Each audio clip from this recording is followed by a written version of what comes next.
고린도전서 13장 4절부터 7절까지 말씀, 오늘 우리에게 주시는 하나님의 말씀입니다. 네, 우리 한 목소리로 함께 봉독하겠습니다. 사랑은 오래 참고, 사랑은 온유하며 시기하지 아니하며, 사랑은 자랑하지 아니하며, 교만하지 아니하며, 무례히 행하지 아니하며, 자기의 유익을 구하지 아니하며, 성내지 아니하며, 악한 것을 생각하지 아니하며, 불의를 기뻐하지 아니하며, 진리와 함께 기뻐하고, 모든 것을 참으며, 모든 것을 믿으며, 모든 것을 바라며, 모든 것을 견디느니라. 아멘. 네, 지난주에는 우리가 고린도전서 13장 1절부터 3절까지의 말씀을 통해서 사랑이 없으면 어떻게 되느냐, 어떻게 되죠? nothing이죠, nothing. 아무것도 아니다. 이 말씀 함께 나눴고요. 오늘은 고린도전서 13장 4절부터 7절까지의 말씀을 통해서 사랑이 있으면 우리에게 어떤 축복들이 찾아오는가, 또 우리의 삶에 어떤 변화들이 찾아오는가, 또 이 세상이 얼마나 아름답게 바뀌는가에 대한 말씀을 함께 나누어 보려고 합니다. 이 고린도전서 13장 4절부터 7절까지의 말씀은 비교적 짧은 구절인데 이 안에 사랑이 있으면 일어나는 삶의 변화가 몇 가지 나올까요? 15가지가 나옵니다. 그래서 오늘은 이 15가지 내용을 다 다루려고 합니다. 그래서 오늘은 이 사랑이라는 한 주제에 대해서 15가지의 이야기가 나오는 거거든요. 이 각자의 그 스토리들이 짧지만 또 깊이 있게 이렇게 말씀을 나눠보려고 하고, 그래서 오늘은 좀 더 편안한 마음으로 들어보셨으면 좋겠어요. 마음 같아서는 우리 성도님들께 커피 한 잔씩 제가 돌리고 싶었어요. 커피 드시면서 좀 편안한 마음으로, 아, 사랑이 있으면 정말 이렇게 되는구나. 정말 사랑이 있으면 이렇게 되는구나. 그런 마음으로 좀 같이 한번 들어주시면 좋겠다라는 생각을 하게 됩니다. 먼저 첫 번째죠. 사랑은 오래 참고입니다. 사랑이 있으면 우리가 오래 참게 된다는 거죠. 이 헬라어 원어는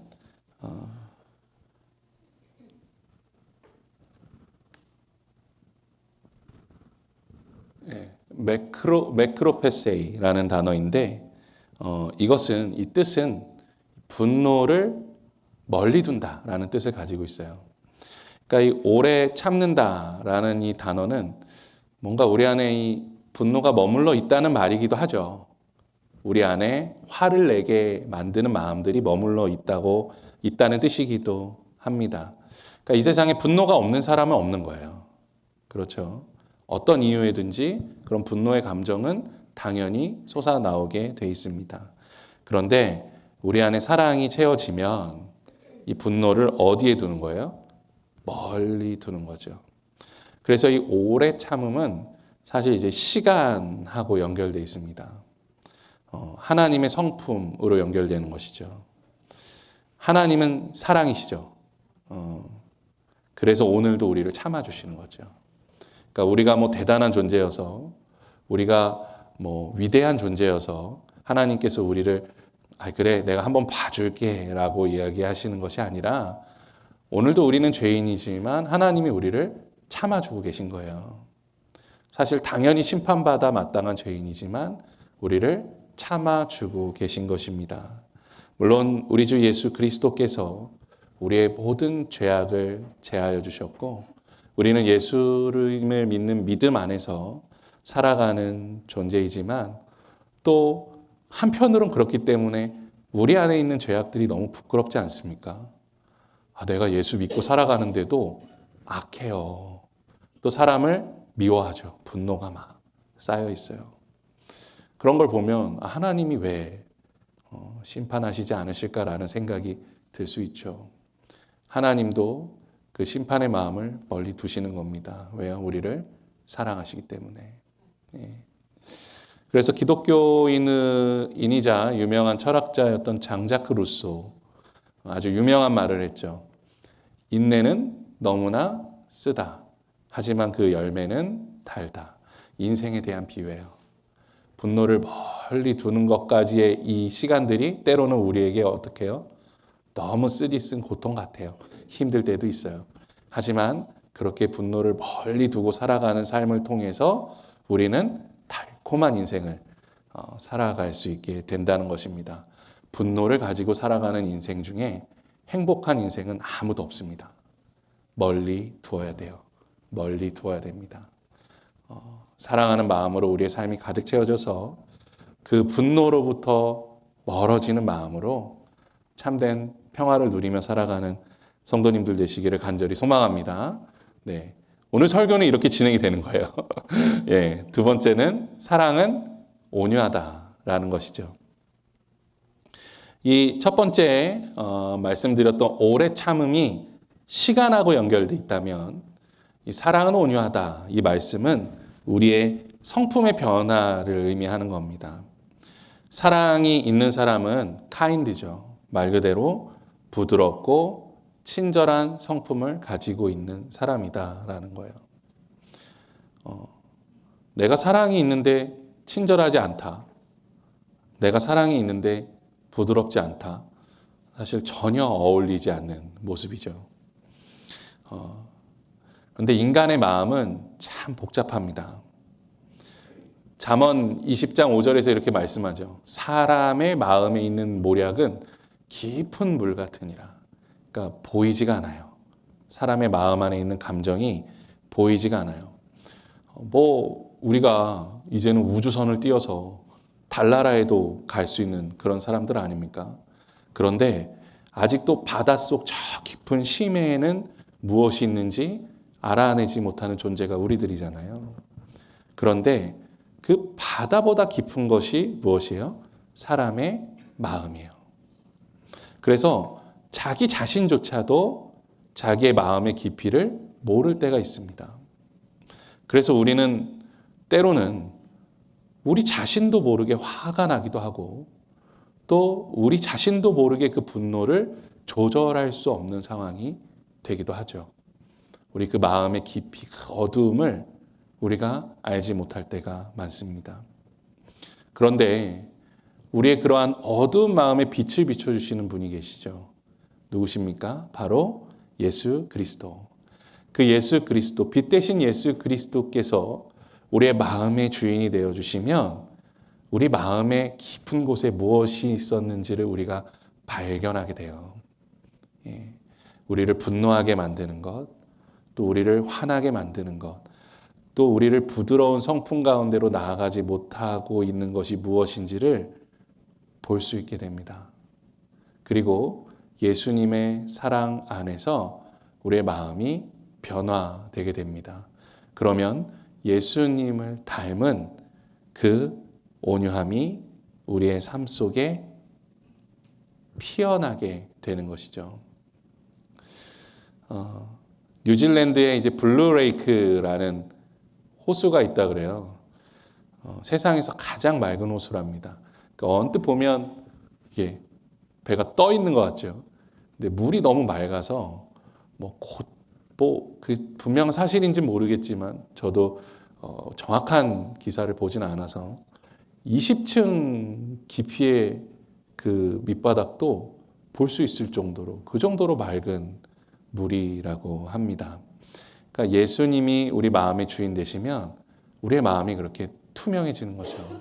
그러면서 깨닫게 됩니다. 우리의 그 어두웠던 마음도 밝히시는 예수님의 사랑이 우리 안에 있다면 예수님의 사랑이 변화시키지 못할 것은 없다는 것이죠. 그러니까 하나님의 사랑으로 변화되지 않을 사람은 없다. 예수님의 복음 앞에 용서받지 못할 죄인도 없고 예수님의 복음 앞에 저 깨끗한 마음으로 변하지 않을 사람은 없다. 우리가 그것을 이해하고 그 마음을 가지고 살아가면 다른 사람들에게도 온유한 마음으로 살아갈 수 있게 된다는 거죠. 그것이 바로 사랑을 가지고 살아가는 성도의 모습이라고 할 수 있을 것입니다. 우리 사랑하는 성도님들이 정말 예수 그리스도의 빛이 우리의 삶의 중심이 되어서 우리의 마음 깊은 곳에 있었던 그런 어두운 흑암들을 다 밝게 비추어 보고 주님 안에서 치유되고 회복되고 또 그 마음으로 다른 이들을 또 사랑할 수 있는 은혜가 우리 성도님들 안에 함께하기를 간절히 소망합니다. 네, 세 번째는 시기하지 않는데요. 시기한다라는 것의 그 원어적인 의미를 살펴보면 상대방이 나보다 더 좋은 것을 가지고 있기 때문에 내가 화가 나는 거예요. 화가 나는 거예요. 그런데 이렇게 시기하는 마음은요, 멀리 있는 사람들에게 생기지 않습니다. 뭐 예를 들면 제가 탐 크루즈를 굉장히 좋아하는데 탐 크루즈를 보면서 와, 왜 저렇게 잘생겼지? 왜 이렇게 몸매가 좋지? 정말 시기가 난다. 라는 마음을 절대 품지 않아요. 예, 저하고는 전혀 상관이 없는 사람이에요. 너무 먼 당신이에요. 비교할 수 없는 사람이에요. 이 시기는요, 그래서 가까운 사람에게 찾아와요. 그래서 교회 안에서 이 시기가 참 많습니다. 우리 교회 이야기를 하는 것이 아니라 성경에 나오는 교회들이 그랬죠. 예, 어떤 성도가 잘 돼요? 그럼 축하하고 막 기뻐해 주기보다 마음에 무슨 마음이 생겨요? 아우, 내가 잘 됐어야 되는데. 저 사람이 잘 되면 내가 마음이 싫어요. 예, 그게 시기하는 마음이죠. 어떤 영화에서 이런 이야기가 나옵니다. 세 명의 친구가 함께 대학을 다니는데 세계 최고의 대학 중에 하나예요. 그런데 너무 노는 게 좋아요. 그러니까 막 신나게 놀아요. 공부를 열심히 안 합니다. 그러니까 당연히 성적이 안 좋겠죠. 그런데 그 대학교에서는 이제 큰 게시판에다가 1등부터 150명이거든요. 150등까지의 성적을 이름을 쫙 붙여놓는 거예요. 시험 전날까지도 이 세 친구가 막 너무 즐겁게 놀았어요. 그리고 다음날 시험을 보니 시험이 제대로 봐졌겠습니까? 그래서 이름을 어디서부터 찾는 게 더 빨라요? 뒤에서부터 찾는 게 더 빠르죠. 그 친구 3명이 이름을 찾아봤더니 2명의 친구가 150등, 149등이에요. 그런데 친구 1명의 이름이 없어요. 그러니까 난리가 난 거죠. 우리 친구 낙제했다. 막 슬퍼서 울고 있는 거예요. 그런데 그때 그 이제 친구가 다가오는 거죠. 너 이름이 없어서 어떡해. 우리가 너무 슬퍼. 너만 낙제야. 그랬더니 그 친구가 뭐라 그래요? 아니, 나는 1등이야. 봤더니 1등에 이름이 있는 거예요. 진짜 천재였던 거죠. 천재 중에 천재였던 거예요. 그러자 이 2명의 친구가 어떡합니까? 기뻐하죠? 아니에요. 더 슬퍼합니다. 영화에서 이렇게 고백합니다. 우리는 깨달았다. 친구가 낙제를 하면 눈물이 나지만 친구가 1등을 하면 피눈물이 난다는 것을. 같이 놀았는데, 같이 즐겼는데 왜 쟤는 1등이고 우리는 꼴찌야. 그러니까 남이 누리는 행복을 나의 것으로 만들지 못한다는 생각을 하면 시기의 마음이 드는 거예요. 이 시기의 마음이 찾아오면 그때부터 우리 마음이 무엇이 됩니까? 지옥이 돼요. 지옥이 돼요. 지옥이 돼요. 왜요? 시기를 시작하면 내 마음의 만족함이 사라지기 때문이에요. 감사가 사라지기 때문이에요. 그런데 이 시기의 마음을 녹여내는 유일한 치료제가 있습니다. 그것이 무엇입니까? 바로 사랑입니다. 사랑. 왜요? 사랑의 본질은 무엇이기 때문에? 내가 사랑하는 상대방이 행복한 것. 그것이 사랑의 본질이기 때문에. 그러니까 내가 누군가를 사랑한다고 말해요. 내가 누군가를 너무 사랑한다고 말해요. 그런데 그 사람이 잘 됐을 때 내 안에 시기하는 마음이 생겨요. 그럼 우리가 알 수 있죠. 그거 진짜 사랑인가요? 그렇지 않아요. 우리가 정말 사랑하는 사람이 있다면 그 사람이 웃는 모습을 보면 제일 행복하죠. 그 사람이 행복해야 내가 제일 행복한 거예요. 그게 사랑입니다. 그것이 사랑이라고 이야기해 주는 거예요. 내가 정말 이 사람을 진짜 사랑하느냐, 이 사람을 아니면 사랑하는 척하고 있느냐를 알아내는 방법은 이 사람이 행복할 때 내가 행복하면 그것이 사랑이에요. 그런데 이 사람을 통해서 내가 행복하자 그러면 그것은 참된 사랑이 아니에요. 이 중심이 어디 있느냐가 중요한 것이죠. 그래서 혹여 우리의 삶에 이 시기하는 마음이 찾아온다라는 것은 우리 안에 사랑이 메말랐다는 증거입니다. 그렇기 때문에 우리가 혹여 그런 마음이 든다면 기도해야겠죠. 저도 그런 마음이 들 때마다 하는 기도가 있습니다. 주님, 제가 선한데 지혜롭고 악한데 미련하게 해 주시옵소서. 선한데 지혜롭고 악한데 미련하게 하여 주시옵소서. 제가 사랑한다고 말하는 이들의 행복이 나의 행복이 될 수 있도록 하나님 제 마음을 다스려 주시옵소서. 그러니까 사랑은 그 치료제인 거죠. 시기하는 마음. 우리는 안 그러시죠? 옆에 계신 분들 보면 막 시기하는 마음, 질투하는 마음이 막 들고 그러진 않으시죠? 혹시 그러신 분들이 계시다면 이 사랑의 치료제로 마음을 다스릴 수 있기를 간절히 소망합니다. 네, 이제 네 번째죠. 다섯 번째, 여섯 번째입니다. 사랑은 자랑하지 않으며 교만하지 않는다. 이것은 이제 함께 묶어서 이야기할 수 있을 것 같아요. 자연스럽게 연결되는 죄의 성품이죠.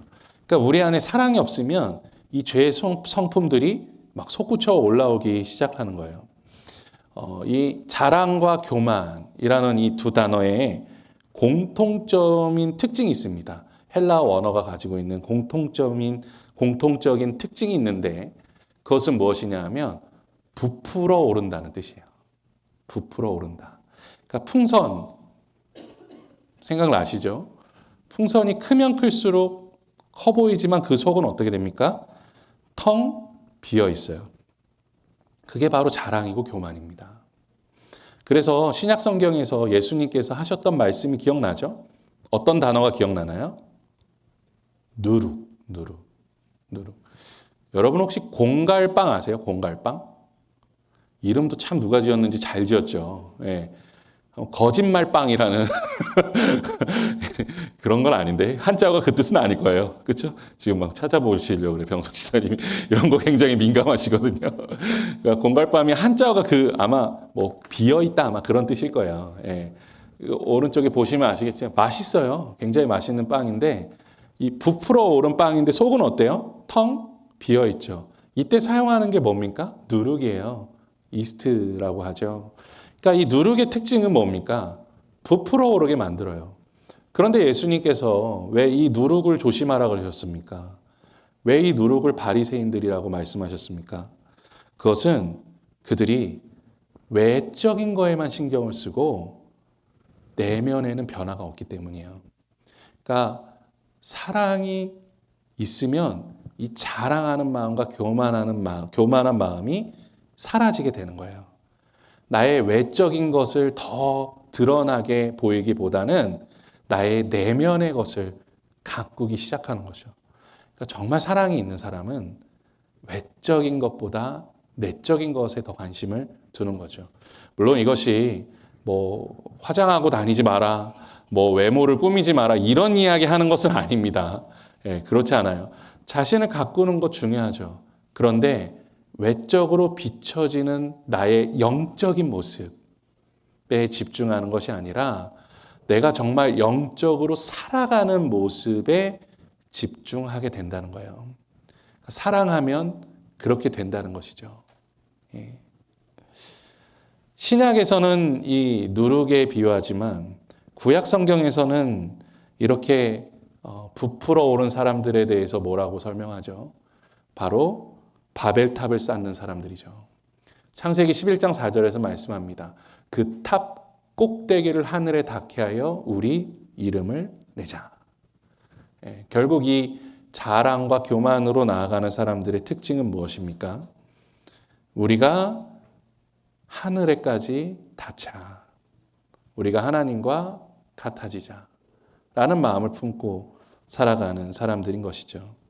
결국 그렇게 이 자랑과 교만으로 살아가는 사람들은 그동안 쌓아놓은 인생의 이 모든 업적들이 어떻게 됩니까? 다 무너지게 되는 거죠.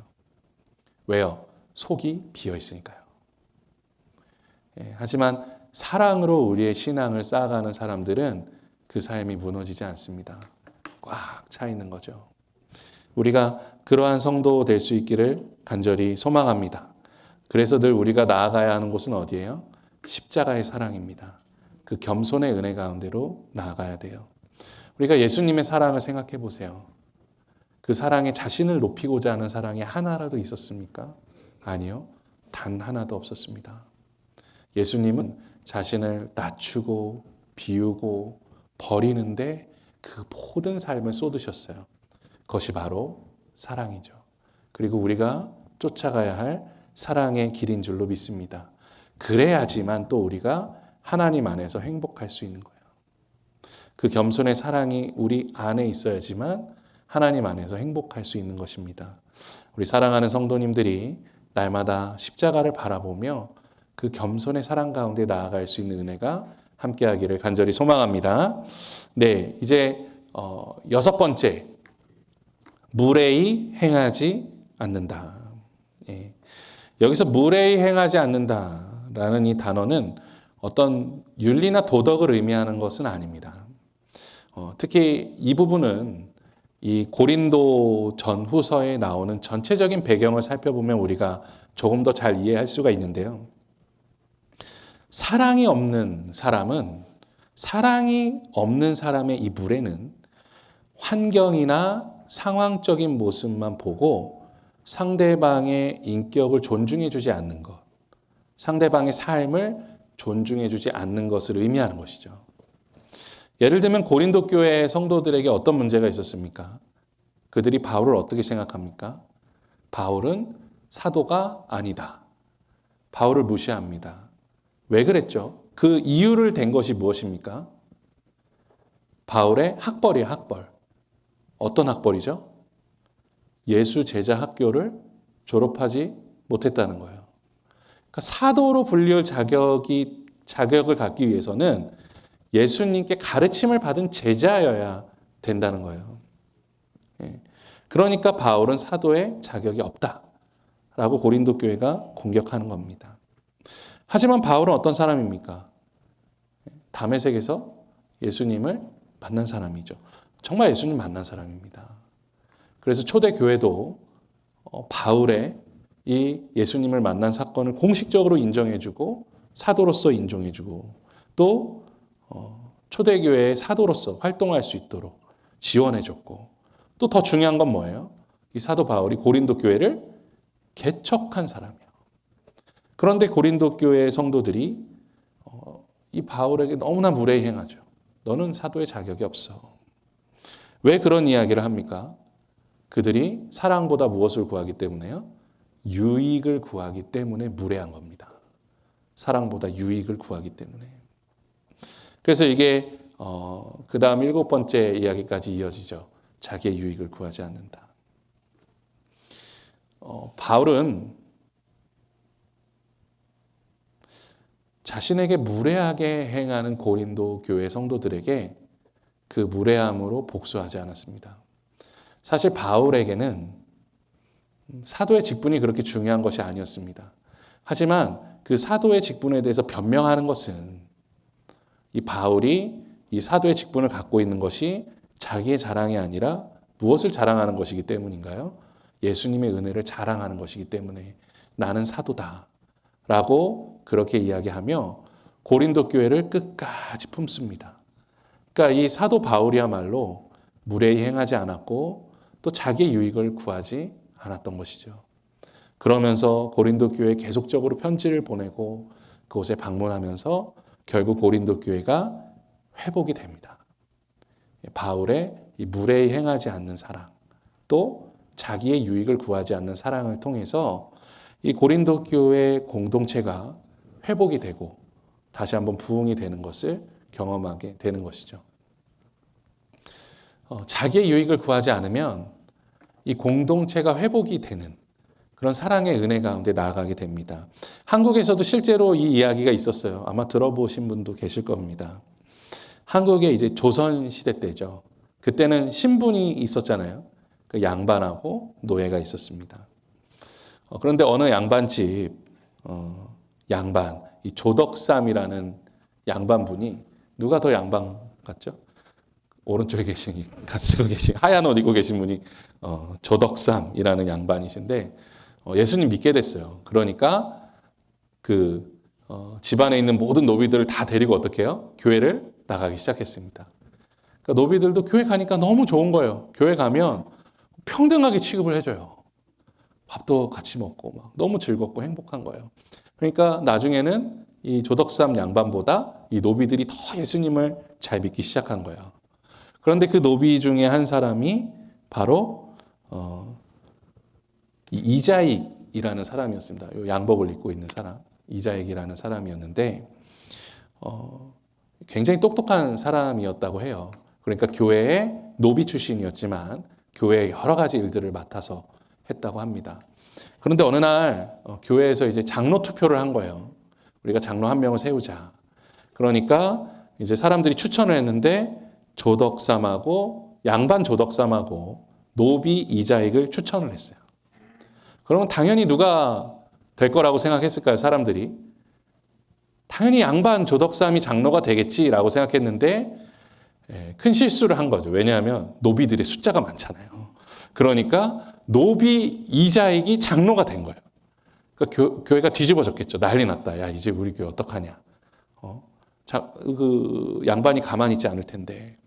그런데 이 조덕삼 씨가 이자익 장로님 앞에 나와서 고개를 숙이면서 이야기했다는 것이죠. 저는 이제 장로님을 모시고 이 교회에 최선을 다해서 봉사하겠습니다. 그런데 이 이자익 장로님이 너무 똑똑하니까 이 양반 조덕삼이 이자익 장로님을 서울로 보내서 그곳에서 신학을 공부하게 하고 모든 지원을 아끼지 않고 결국 목사 안수를 받게 돼요. 그러니까 이 이자익 목사님을 다시 교회로 청빙해서 본인의 교회 담임 목사님으로 세웁니다. 그리고 이제 조덕삼 씨도 장로가 되고요. 그래서 죽을 때까지 자신 집의 노비였던 하지만 이제는 담임 목사가 된 이자익 목사님을 정말 열심으로 섬겼고 그것 때문에 그 교회가 부흥이 되어서 지금까지도 그 명맥을 이어가고 있다라는 소식을 듣게 되었습니다. 그러니까 사랑은 무례함이 없는 거죠. 또 자기의 유익도 구하지 않는 것입니다. 그러니까 어떻게 해요? 공동체가 살아나요. 공동체가 회복되는 것이죠.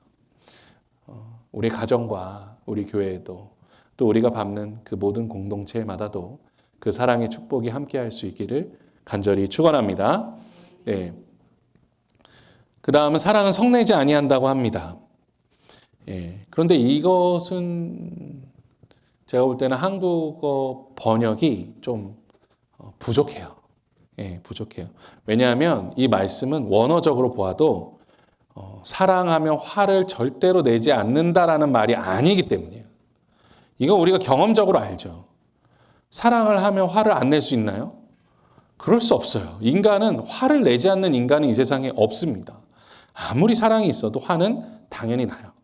근데 이것은 영어로 번역이 더 잘 되어 있는데 사랑이 있어도 화를 낼 수 있지만 어떤 말이에요? 쉽게 내지 않는다는 거예요. 그러니까 그냥 막 그렇게 화를 내지 않는 자신의 감정이 막 끌어오른다고 바로 화를 내지 않는다는 거예요. 생각해 보면 예수님도 화를 내신 적이 있어요. 있습니다. 그런데 예수님은 감정적으로 화를 내신 분이 아니시죠. 꼭 필요할 때 내신 분이에요. 어떻게 해요? 이 사람을 사랑하기 때문에 화를 내신 적이 있습니다. 제자들에게 화를 내신 적이 있어요. 감정적으로서가 아니라 너희 정말 잘 되라고 사랑하기 때문에. 그 성전에서도 화를 내셨죠. 왜요? 아버지 하나님 너무 사랑하시기 때문에. 하나님이 사랑하시는 이 성전을 너무나 사랑하시기 때문에 그 장사하는 사람들 보지 못하고 화를 내셨습니다. 그런 화는 있을 수 있는 화입니다. 그것은 거룩한 분노라고 하죠. 하나님의 성품 안에도 포함되어 있는 화입니다. 다만 쉽게 화를 내지 않는다. 이 말은 우리가 감정적인 화를 참아낼 수 있어야 된다는 거죠. 사랑 안에서. 사랑 안에 있으면 그 감정적인 화도 조절할 수 있다는 것입니다. 그런데 참 이게 너무 어려워요. 너무 어렵습니다. 사랑으로 화낸다. 상상이 되세요? 내가 사랑하니까 화낸다. 정말 그거 할 수 있으세요? 내가 너무 사랑하니까 화낸다. 그래서 저희 학창 시절에도 사랑의 매라는 게 있었잖아요. 저 중학교 때만 해도 수학 선생님이 이만한 하키 스틱 여기다 사랑의 매 써가지고 막 엉덩이가 터지도록 두들겨 맞고 막 그랬는데 지금 되돌아보면 그게 정말 사랑의 매일까? 정말 그게 사랑만 있었을까? 그런 생각 해봐요. 우리가 근데 다 그렇지 않습니까? 우리의 감정이 어떻게 사랑만 가지고 화를 낼 수 있습니까? 사실 예수님이니까 가능하시다라는 생각을 하게 되죠. 그러면 우리가 그렇다고 무조건 참으면 어떻게 돼요? 병이 돼요. 병이 돼요. 예. 화병이라는 말이 있잖아요. 그냥 내가 아무 말도 안 하고 그냥 무조건 참아야지. 이거는 또 사랑이 아니에요. 예. 참으면 병이 되니까요. 이 어려운 것을 어떻게 해결할 수 있을까 참 고민을 많이 해봤는데요. 이 시편을 묵상하면서 그 길을 깨닫게 됐습니다. 시편을 보면 다윗은 어떤 사람인가요? 시편을 읽어보시면 다윗은 어떤 사람이에요? 참 화가 많은 사람이에요. 엄청나게 화가 많은 사람이에요. 이건 뭐 예를 들 필요도 없어요. 오늘 집에 가셔서 시편 30편하고 40편 사이에 있는 아무 장이나 한번 읽어보세요. 이거 정말 다윗이 맞나 싶을 정도로요. 막 내 원수를 좀 죽여주시고 내 원수들의 뭐 가족들도 죽여주시고 뭐 그들 뭐 귀신 들리게 해주시고 막 모든 악독과 저주를 막 다 쏟아붓습니다. 예, 대체 이게 다윗의 성품이 맞나 싶을 정도로 막 원수에 대해서 화를 내는데요. 이래도 되나 싶어요. 그런데 저는 그 모습을 보면서 깨닫게 된 거예요. 왜냐하면 다윗은 자신의 화를 하나님께 가져가는 거예요. 하나님께 가져가는 거예요. 왜냐하면 하나님이 자신을 너무나 사랑하신다는 것을 알고 있기 때문에 하나님 아버지는 내 모든 화를 받아주실 것을 알고 있기 때문에 그 믿음이 다윗 안에 있기 때문에 다윗은 그렇게 하나님께 기도하는 거예요. 자신의 마음 가운데 오는 그 여러 복수의 마음들, 화내고 싶은 마음들을 하나님 앞에서는 쏟아내는 거예요. 그리고 다윗은 어떻게 했습니까? 사람들 앞에서는 쏟아내지 않아요. 사람들 앞에서는 그 감정을 쏟아내지 않습니다. 우리가 그걸 배워야 된다는 거예요. 하나님의 사랑을 알고 하나님의 사랑 안에 살아가는 사람들은 그 화의 감정을 누구에게 쏟아내요? 하나님께 쏟아내는 거예요. 하나님, 제가 이래서 너무 힘들어요. 이 원수들 때문에 너무 괴로워요. 저를 괴롭히는 사람들 막 죽이고 싶어요. 막 저주하고 싶어요. 주님. 그런데 주님께 맡겨드립니다. 그리고 정말 맡겨드리는 거예요. 그리고 사람들에게 그 화를 풀지 않는 거죠. 그렇게 살면 우리가 행복하게 살 수 있어요. 그렇게 살면 우리가 평안하게 살 수 있는 거예요. 평화를 누리며 살아갈 수 있게 되는 겁니다. 우리 사랑하는 성도님들의 마음 가운데 그렇게 하나님께 우리의 화를 고백해서 우리가 쉽게 화내지 않는 그런 하나님의 사랑 안에 살아가는 성도님들 되시기를 간절히 소망합니다. 네. 그 다음에 9번째입니다. 악한 것을 생각하지 아니하며. 사랑이 있으면 악한 것을 생각하지 않는데요. 이것도 참 재미있는 표현인데 이것도 약간 번역이 좀 아쉬워요. 한국말 번역은 아쉬워요. 오히려 영어 번역이 잘 돼 있죠. 뭐예요? 기록하지 말라는 거예요. 기록하지 말라. 헬라어 원어로는 이 표현이 이런 표현입니다. 어떤 사람들은 그랬다는 거예요. 누가 나를 괴롭혀? 그럼 어떻게 해요? 그날 자기 일기에 기록하는 거예요. 장부에다. 오늘 아무개가 날 서운하게 했다. 오늘 아무개가 나를 화나게 했다. 오늘 아무개가 나를 창피를 줬다. 뭐 이런 식으로 쭉 기록을 한다는 거예요. 그러니까 그런 기록에 대해서 이야기하는 거예요.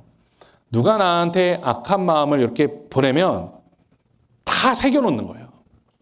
마치 하나님께서 십계명의 돌판에 이제 십계명을 새겨주신 것처럼 우리도 마음에다가 뭘 새겨요?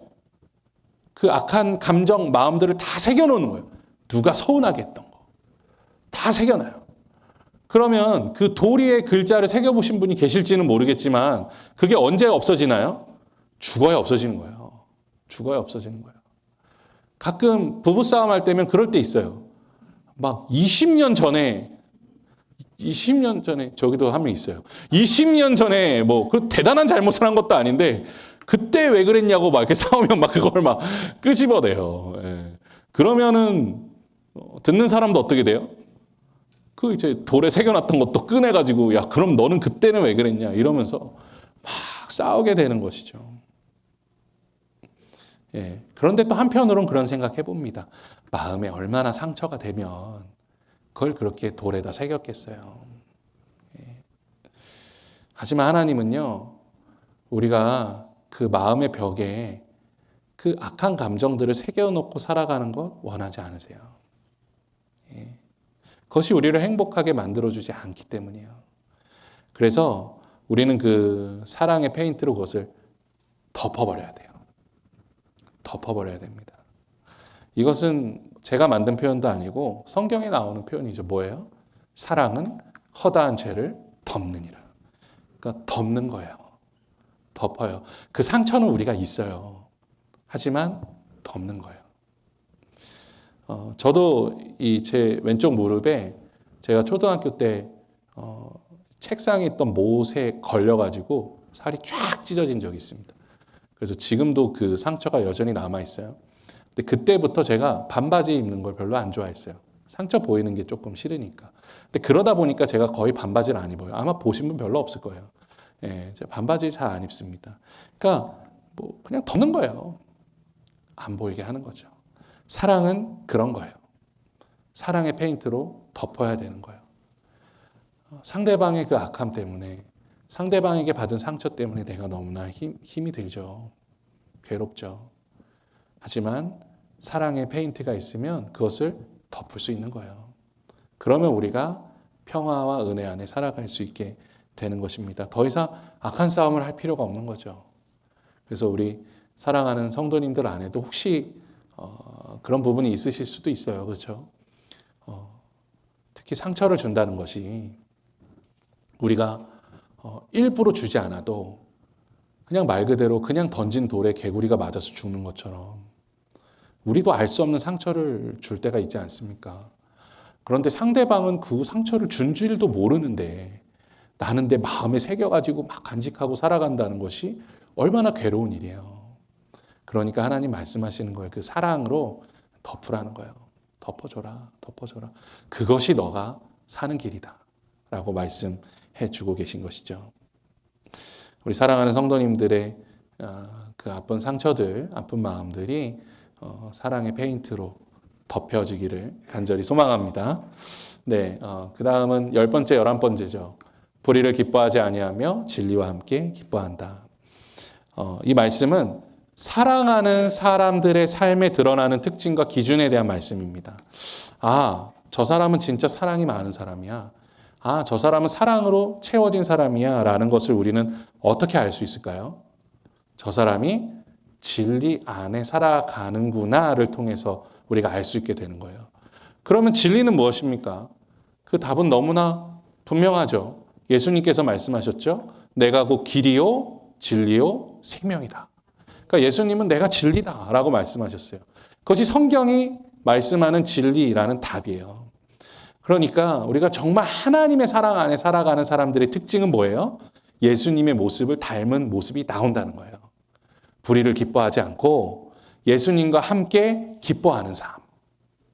예수님의 성품이 드러나는 거예요. 예수님의 모습이 드러나는 거예요. 그래서 누군가 봤을 때 정말 예수님을 닮은 모습이 조금이라도 그 안에 있다면 그 사람은 그 사랑의 마음으로 살아가고 있다는 것이죠. 그러니까 우리가 사랑으로 살아간다는 것은 예수님을 닮아간다는 것을 의미하는 것입니다. 예수님처럼 살아간다라는 것을 의미하는 것이죠.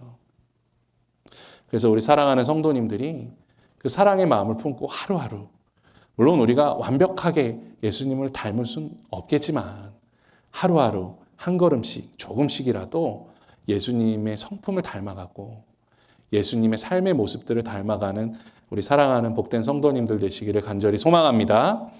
네, 이제 마지막입니다. 모든 것을 정리하는 말씀이죠. 사도 바울은 7절에서 이 모든 것을, 이 사랑에 대한 정의를 정리하며 다음과 같이 이야기합니다. 우리 한 목소리로 함께 봉독해 보겠습니다. 모든 것을 참으며, 모든 것을 믿으며, 모든 것을 바라며, 모든 것을 견디느니라. 아멘. 지금까지 나온 이 이야기들, 다 기억을 하실지 모르겠지만 지금까지 나온 이 이야기들을 우리 노력으로 한번 행한다고 생각해 보세요. 어떤 마음이 듭니까? 벌써부터 가슴이 답답해지죠. 아니, 어떻게 이거를 다 우리의 노력을 할 수 있어요? 그럴 수 없습니다. 사랑이 있어야지만 이 모든 것들을 가능하게 하는 거예요. 사랑이 있어야지만. 그리고 이 모든 말씀들은 우리 혼자만의 신앙에 연결되어 있지 않습니다. 지금까지 사랑에 대한 모든 말씀들이 무엇과 연결이 되어 있습니까? 인간과 인간의 관계 가운데 연결되어 있어요. 즉 사랑은 나에게 주어지는 축복일 뿐만 아니라 우리 공동체에게 주어지는 축복입니다. 사랑이 있으면 상대방의 단점이나 연약함을 참고 덮어줄 수 있고 상대방의 죄도 덮어줄 수 있어요. 나를 아무리 배신하고 조롱하고 모욕해도 그래도 믿는 마음으로 대할 수 있어요. 그리고 그러한 상대방을 보면 사실 절망의 한숨만 나올 수밖에 없지만 그럼에도 그 안에 예수 그리스도께서 함께 하시기 때문에 우리가 그 사람을 통해서 소망과 희망의 씨앗을 찾을 수 있게 됩니다. 그때까지 서로 참아주고 기다려줄 수 있다는 것이죠. 바울은 그렇게 결론을 내는 거예요. 우리 안에 사랑이 있다면 일부분만 참고 일부분만 견디고 일부분만 바라고 내가 견딜 수 있는 사람만 견디는 것이 아니라 무엇이에요?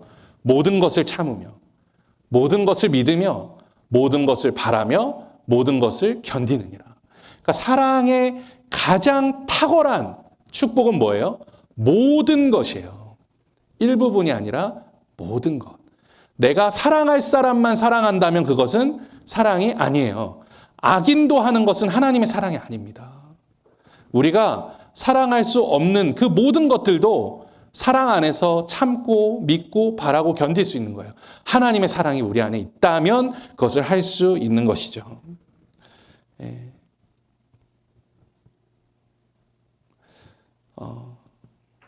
우리는 하나님의 사랑으로 이 천국의 공동체를 이루어야 하는 겁니다. 물론 교회는 완벽할 수는 없습니다. 우리 모두가 죄인이기 때문에 죄인으로 모였기 때문에 누구도 자신이 완전하고 온전하다고 말할 수 있는 사람은 이 안에 단 한 사람도 없기 때문에 모두에게는 허물이 있고 아픔이 있고 또 괴로움이 있습니다. 하지만 주님께서는 이 교회를 천국의 모형으로 주셨어요. 또 우리의 가정을 천국의 모형으로 주셨어요. 그렇기 때문에 우리는 이 사랑 안에서 함께 지어져 가야 되는 것이죠. 우리 사랑하는 성도님들이 이 마음으로 함께 나아갈 수 있게 되기를 간절히 소망합니다. 또 저도 마찬가지고 우리 사랑하는 성도님들이 그렇게 사랑 안에서 함께 지어져 가는 교회 될 수 있기를 간절히 소망합니다. 그냥 일부만 참고 내가 좋아하는 것만 믿고 내가 바라는 것만 보고 내가 견디고 싶은 것만 견디는 것이 아니라 우리가 함께 모든 것을 참고 모든 것을 믿고 모든 것을 바라며 모든 것을 견디는 그 사랑의 은혜가 우리 사랑하는 복된 성도님들 안에 함께하기를 주님의 이름으로 간절히 축원합니다. 우리 마지막으로 그 마음 붙들고 우리 말씀 다시 한번 함께 읽어보겠습니다. 마음에 손을 얹고 결단하는 마음으로 주님 제가 이렇게 되기를 소망합니다. 주님의 사랑 안에서 고백하면서 우리 한 목소리로 함께 봉독해 보겠습니다. 사랑은 오래 참고 사랑은 온유하며 시기하지 아니하며 사랑은 자랑하지 아니하며 교만하지 아니하며 무례히 행하지 아니하며 자기의 유익을 구하지 아니하며 성내지 아니하며 악한 것을 생각하지 아니하며 불의를 기뻐하지 아니하며 진리와 함께 기뻐하고 모든 것을 참으며 모든 것을 믿으며 모든 것을 바라며 모든 것을 견디느니라. 아멘. 그 사랑의 은혜가 우리 사랑하는 모든 성도님들 안에 함께하기를 주님의 이름으로 간절히 축원합니다. 우리